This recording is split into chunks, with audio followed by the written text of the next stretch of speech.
Voilà, alors j'ai reçu le kit de châssis de mon SMAC 300 de chez Hobby King. Alors on va regarder un petit peu ce qu'il y a dans la boîte. On a d'abord une notice. Voilà, donc on a la description des pièces. Et de l'autre côté, l'assemblage. Bon, on va voir ce que ça donne. Parce qu'on va pouvoir se lancer là-dedans dès ce soir. Ensuite, on a la première pièce, c'est un train d'atterrissage. Qui est en fait un modèle de train d'atterrissage d'hélicoptère, si j'ai bien compris. Bon, il faudra voir s'il est utile ou si on peut s'en passer, parce qu'il pèse un peu. Un tas de visseries. On revient là-dessus plus tard. Et les pièces du châssis, normalement en fibre de carbone. Alors voici d'un peu plus près ce qu'on a comme visserie.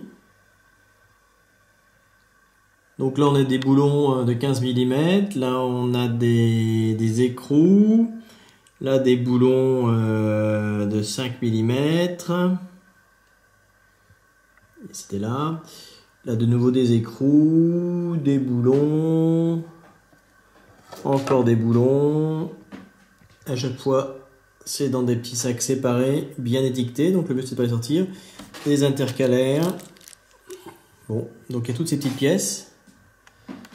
Voilà, il n'y a plus qu'à faire attention à utiliser les bonnes pièces. Alors première étape, je dois assembler la pièce numéro 5 avec les pièces 4, la pièce 7 et le tout a priori en utilisant les boulons, les intercalaires et les écrous qui s'appellent 17, 11 et 15. Alors le problème de la pièce 5, a priori c'est celle-là, c'est pas compliqué à l'identifier. La pièce 7, c'est celle-ci, c'est pas compliqué. Alors ensuite la pièce 4, j'ai le choix entre deux longueurs, parce que j'ai deux longueurs de bras, et je pense d'après la forme générale que comme ici j'ai une excroissance, c'est les bras les plus courts qui se mettent là. Donc je vais commencer par mettre les bras les plus courts, et puis on verra bien à la fin si ça. Je pense que je peux confirmer ça derrière, parce que là on voit bien qu'on a la pièce 3 et la pièce 4, et la pièce 4 est moins longue que la pièce 3. Donc ça corrobore ce que je viens de dire, c'est bien les pièces les plus courtes qu'il faut mettre derrière. Et ensuite, la pièce, les écrous qui s'appellent 17, c'est ceux-là. Donc c'est détaillé. Ils sont en 14 exemplaires et c'est le M3x12. M3x12 en 14 exemplaires. Donc ça permet de les retrouver dans le sac. Donc M3x12, ça c'est du M3x8. Voilà. M3x12 en 14 exemplaires. C'est ça, c'est ce que je viens de dire. M3x12 en 14 exemplaires, donc on peut identifier les bonnes visseries. Voilà, on revient sur le plan. En dessous, il faut mettre la pièce, si on regarde sur le plan, en dessous, il faut mettre la pièce 11 et la pièce 15.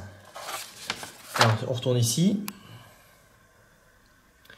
Les pièces 11, c'est les pièces 11. C'est les intercalaires en aluminium bleu, ça ils sont faciles à trouver. Et les écrous 15, où est-ce qu'ils sont le 15? C'est les M3, les écrous 15. Donc voilà, j'ai fait sortir donc toutes les vis à travers. Faut pas essayer d'assembler les 3 étages, hein, parce que c'est un sandwich. Hein, donc c'est un sandwich, il y a ça qui va aller se mettre par-dessus. Donc on a un sandwich dans lequel se prennent les bras qui peuvent pivoter. Donc faut pas essayer d'assembler les 3 étages en même temps, sinon on s'en sort pas, parce que ici il y a des petites intercalaires aluminium bleu là. Donc il faut faire sortir les vis par en dessous, en commençant par celle qui est plus arrière, puis on avance sur la table de façon que ça ne redescende pas. Voilà, et donc il y a 5 vis, 2 qui servent de pivot, 2 qui servent d'arrêt, et une troisième qui est là. Et donc les 3 centrales, il y a une petite intercalaire bleue. Voilà, quelques secondes plus tard, enfin quelques minutes plus tard, j'ai mis les boulons, qui sont des boulons auto-bloquants. Et on voit que les bras sont articulés et peuvent venir se mettre en butée, voilà, comme ça. Les bras en place.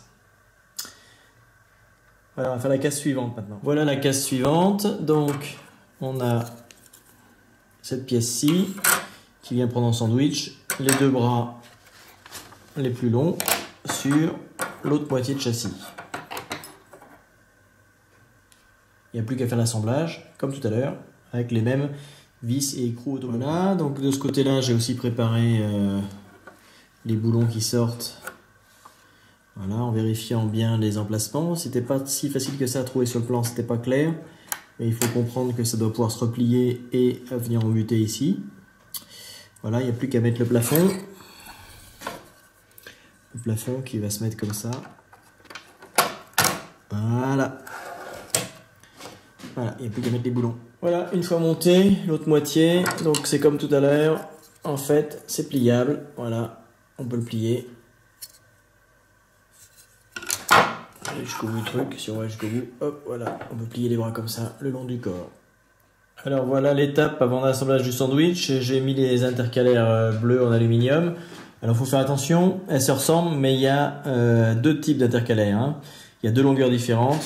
Donc celles-ci par exemple sont des courtes parce qu'elles sont sur une partie surélevée. Celles-ci sont des longues. Celles-ci sont des longues. Et celles-ci qui sont sur une partie surélevée sont des courtes.